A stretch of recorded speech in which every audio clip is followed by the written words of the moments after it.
talk everything to do with abalone, ginger beer and obviously oysters.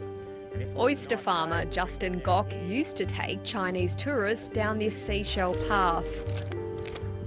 How long does it take for oysters to grow? It takes about 2 years. And Tour groups would end up here, shucking shells by the bay. fortunately enough for us and our business, the Chinese tourists loved seafood and particularly oysters.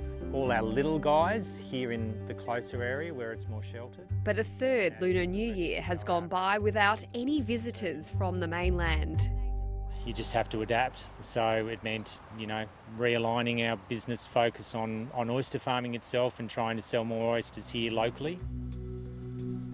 It's also been a difficult time for travel agents.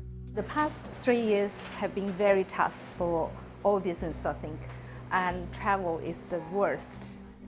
Christine Yang sold off her company's buses and properties to stay afloat, and she's renting out half her office to a takeaway shop. Luckily, we're not like some agencies has already gone bankrupt. Before the pandemic, China was Australia's biggest tourism market with 120,000 visitors on average every month. Due to COVID restrictions, it's no longer in the top 10. We're now seeing more visitors from India, Singapore, the United States, the UK and New Zealand. Chinese visitors are trickling back as the world's second biggest economy reopens. Right now, there's only a few dozen flights like this one coming into Australia from China every week. Before the pandemic, there was 150. Many people on this plane are seeking long-awaited family reunions. They will stay with us and then maybe they will go to Gold Coast or Brisbane for traveling, yeah. China is allowing group tours to resume in February, but Australia isn't on its initial list of chosen destinations. Christine Yang believes we've been left off because the federal government is imposing additional COVID testing requirements on Chinese visitors. The official relations between the two countries have been strained over issues like trade dispute and different values.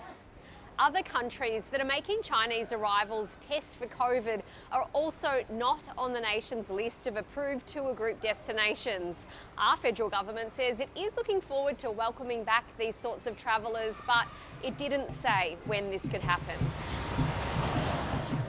Chinese visitors were spending $10 billion a year here, more than 5 times what our next biggest markets spend.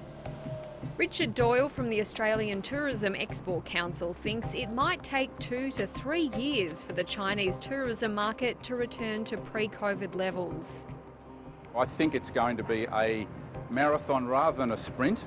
You can't always be reliant on one market and you've got to spread your risk. These ones we've harvested this morning at about 10 o'clock. Back in Tasmania, Rob Gok is hopeful about operating tours for international visitors who are already returning.